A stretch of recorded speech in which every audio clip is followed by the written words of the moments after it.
కుకట్పల్లి కాన్ఫరెన్స్లో నెల రోజులైంది. కళ్యాణ్ లక్ష్మి షాద్ ముబారక్ చెక్కులు వచ్చి మండల ఆఫీస్లో బాలనార్ మండల్లో కుకట్పల్లి మండల్లో పెట్టుకొని కూర్చున్నారు. నేను ఆర్డీఓ గారిని రిక్వెస్ట్ చేశాను, కలెక్టర్ గారిని రిక్వెస్ట్ చేశాను, ఎంఆర్ఓని రిక్వెస్ట్ చేశాను. మీరు నిరుపేదలు, వాళ్ళు ఎన్నో అవసరాలు ఉంటాయి, వాళ్ళ కష్టాలు ఉంటాయి, ఇచ్చేయండి తొందరగా. అలాట్మెంట్ వచ్చిన తర్వాత 24 గంటల్లో ఇచ్చేటటువంటి సంస్కృతి ఇప్పటిదాకా ఉండేది. ఆ కళ్యాణ లక్ష్మి చెక్కులు దగ్గర పెట్టుకొని మంత్రి వస్తాడు, మంత్రి వచ్చినాక ఇస్తాడన్నటువంటి చెప్పుకుంటా దాటేస్తూ ఉన్నారు. ఇది ఎమ్మెల్యే గారు మీ చేతుల మీదుగానే కళ్యాణ లక్ష్మి షాద్ ముబారక్ అనేది గతంలో ఉంది, ఇప్పుడు ఉండాలి. ఎందుకంటే ఎమ్మెల్యే గారు సిగ్నేచర్ పెడితేనే శాంక్షన్ ఇస్తారు మీరు. అటువంటిది ఇలా మీరు ఎంత దుర్మార్గంగా నిరుపేదలకు ₹1,00,000 కళ్యాణ లక్ష్మి చెక్కులు వచ్చి ఉంటే కూడా ఇవ్వలేనటువంటి పరిస్థితులు మీరు ఉన్నారంటే నిరుపేదలు ఏ రకంగా పుట్టగొట్టుకుంటున్నారు అనేది ఇదే నిదర్శనం. 550 కళ్యాణ లక్ష్మి చెక్కులు, షాద్ ముబారక్ చెక్కులు ఉంటే నిరుపేదలు నా ఇంటి చుట్టూ తిరుగుతున్నారు. నేను ఎంఆర్ఓని అడుగుతున్నాను, కలెక్టర్ని అడుగుతున్నాను, ఆర్డీఓని అడుగుతున్నాను. ఎంత చెప్పినా ఇవాళ రేపు మంత్రి గారు టైం ఇస్తలేడు, ఆ టైం ఇస్తలేడు. ఈ రకంగా దాటేసుకుపోతా ఉన్నారు. నేను ఒకటే అడుగుతా ఉన్నాను గవర్నమెంట్ గారు, ముఖ్యమంత్రి గారిని.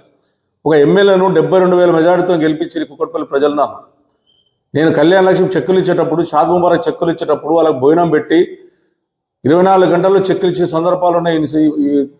కళ్యాణ లక్ష్మి ఇచ్చిన నుంచి ముఖ్యమంత్రి గారు కేసీఆర్ గారు పెట్టినటువంటి స్కీమే నిరుపేదలకు అదొక మంచి అవకాశము, వాళ్ళ పెళ్లిలకు ఉపయోగపడుతుంది, అప్పులు చేస్తారని చెప్పి బాధపడుకుంటూ ఆ రోజు ₹1,00,000 కళ్యాణ లక్ష్మి చెక్కులు ఇవ్వమని చెప్తే మీరు ఇవ్వకుండా నెల రోజుల నుంచి కుకట్పల్లి కాన్ఫరెన్స్లో ఆపడం అనేది దుర్మార్గమైన విషయం.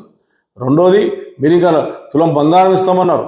ఆ తులం బంగారం పక్క పెట్టినా కూడా ఆ ₹1,00,000 ఉన్నటువంటి ప్రభుత్వం ఇచ్చినటువంటి ₹1,00,000 కూడా మీరు ఇవ్వకుండా నిరుపేద ప్రజలను ఇబ్బంది పెడుతున్నారు. నేను మళ్ళా మీకు రిక్వెస్ట్ చేస్తా ఉన్నాను, ఎలక్ట్రానిక్ మీడియా ద్వారా నేను రాకమంటే రాను, కానీ మీరు నిరుపేదలకు ఇచ్చేయండి, మండలాభి నుంచి అలాట్ చేయండి. మీకు నేను వస్తే బాధపడతారు, ఎమ్మెల్యే వస్తే ఇవ్వద్దు బాధపడతారు అనుకుంటే మీరే ఇవ్వండి అని చెప్పాను. నేను మీరే ఇవ్వండి, ఎంఆర్ఓలో ఇచ్చేయండి.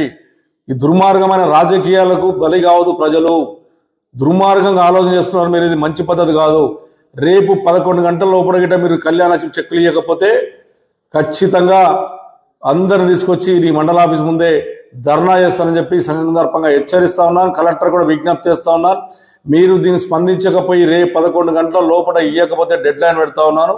నెల రోజుల నుంచి అడిగి నాకు ఇబ్బంది అయ్యి ఈరోజు మీకు ప్రెస్కి ఎక్కవలసి వస్తుంది. రేపు 11 గంటల లోపల మీరు గిట్ట కళ్యాణ లక్ష్మి షాద్ ముబారక్ ఇవ్వకపోతే మా కార్పొరేటర్లను, అదేవిధంగా మాకున్నటువంటి ఎవరైతే అలాట్మెంట్ అయిన అందరూ తీసుకొని మీ దగ్గరకు వస్తాం. ఇచ్చిందాకా వదిలిపెట్టే ప్రసక్తి, ఇప్పించిందాకా నేను వదిలిపెట్టే ప్రసక్తి లేదు. ఆనే కూర్చుంటా, రాత్రి కానీ మీరు ఎన్ని రోజులు ఆనే కూర్చుంటా, ఆనే తింటా, ఆనే వండుకుంటా అని చెప్పి సందర్భంగా ప్రభుత్వాన్ని హెచ్చరిస్తా ఉన్నా.